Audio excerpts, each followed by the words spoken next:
ಹಿಂದೂ ಧಾರ್ಮಿಕ ಕ್ಷೇತ್ರ ಧರ್ಮಸ್ಥಳದ ಬಗ್ಗೆ ವಿನಾಕಾರಣ ಅವಹೇಳನವನ್ನ ಮಾಡ್ತಾ ಬಹಳ ದೊಡ್ಡ ಪ್ರಮಾಣದ ಷಡ್ಯಂತ್ರವನ್ನ ರೂಪಿಸಿದಂತ ಗ್ಯಾಂಗಿನ ಆರೋಪಿನೇ ನಿನ್ನೆ ಕೋರ್ಟಿಗೆ ಹೇಳಿಕೆಯನ್ನು ಕೊಟ್ಟಿರುವಂತದ್ದು ಅತ್ಯಂತ ಆಘಾತಕಾರಿಯಾದಂತ ಸಂಗತಿ. ನಾನು ವಿಧಾನಸಭೆಯಲ್ಲಿ ಮತ್ತು ನಮ್ಮ ಪಾರ್ಟಿ ಬೇರೆ ಸಂದರ್ಭಗಳಲ್ಲಿ ಇದನ್ನಪ್ಪದೆ ಉಲ್ಲೇಖ ಮಾಡಿದ್ವಿ. ಇದರ ಹಿಂದೆ ಕೇರಳದ ನಂಟಿದೆ, ಬೇರೆ ರಾಜ್ಯದ ನಂಟಿದೆ. ಅಂತಾರಾಷ್ಟ್ರೀಯ ಮಟ್ಟದಲ್ಲೂ ಕೂಡ ಇದರ ಬಗ್ಗೆ ಟೀಕೆ ಟಿಪ್ಪಣಿಗಳು ನ್ಯೂಸ್ ಚಾನೆಲ್ಗಳಲ್ಲಿ ಬರ್ತಾ ಇದೆ. ಹಿಂದೂ ಧಾರ್ಮಿಕ ಕ್ಷೇತ್ರವನ್ನ ಅವಹೇಳನ ಮಾಡುವಂತ ಒಂದು ಹುನ್ನಾರ ಧರ್ಮಸ್ಥಳದ ಮುಖಾಂತರ ಆಗ್ತಾ ಇದೆ ಅನ್ನೋದನ್ನ ನಾವು ಪದೇ ಉಲ್ಲೇಖ ಮಾಡಿತ್ತು. ನಾವು ಒಂದು ಕಡೆ ಬಂದು SITಯ ಮಧ್ಯಂತರ ವರದಿ ಕೂಡ ಕೊಡಿ ಅಂತ ಕೇಳಿದ್ವಿ. ಇವತ್ತು ನಾನು ಸರ್ಕಾರಕ್ಕೆ ಮತ್ತೆ ಆಗ್ರಹ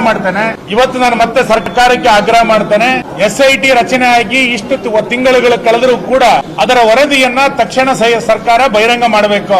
ಇದರ ಹಿಂದೆ ಯಾರ ಕೈವಾಡ ಇದೆ ಅನ್ನುವಂಥದ್ದನ್ನ ರಾಜ್ಯದ ಜನರಿಗೆ ತಿಳಿಸ್ಕೊಡ್ಬೇಕಾದಂತ ಅಗತ್ಯತೆ ಇದೆ.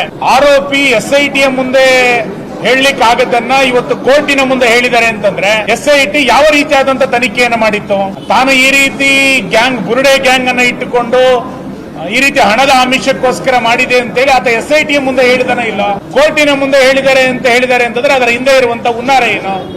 ಇದೆಲ್ಲದೂ ಕೂಡ ಇವತ್ತು ಸಾರ್ವಜನಿಕ ಚರ್ಚೆಗೆ ಬರಬೇಕಾಗಿದೆ. ಮಾನ್ಯ ಶಿವಕುಮಾರ್ ಅವರು ವಿಧಾನಸಭೆಯಲ್ಲಿ ಹೇಳಿದ್ರು, ಕಾಸು ಬಿಡದ ತಿಮ್ಮಪ್ಪ, ಮಾತು ಬಿಡದ ಮಂಜುನಾಥ ಅನ್ನುವಂತ ಮಾತನ್ನ ಅವರು ಉಲ್ಲೇಖ ಮಾಡಿದ್ರು. ನೀವು ಅವತ್ತು ಹೇಳಿದ್ರಿ, ನಾನು ಧರ್ಮಸ್ಥಳದ ಪರವಾಗಿದ್ದೇನೆ ಎನ್ನುವಂತ ಮಾತನ್ನ ಅವತ್ತು ಹೇಳಿದ್ರಿ. ಹೆಸರಿನಲ್ಲಿ ಶಿವ ಅಂತ ಇಟ್ಕೊಂಡ್ರೆ ಆಗಲ್ಲ.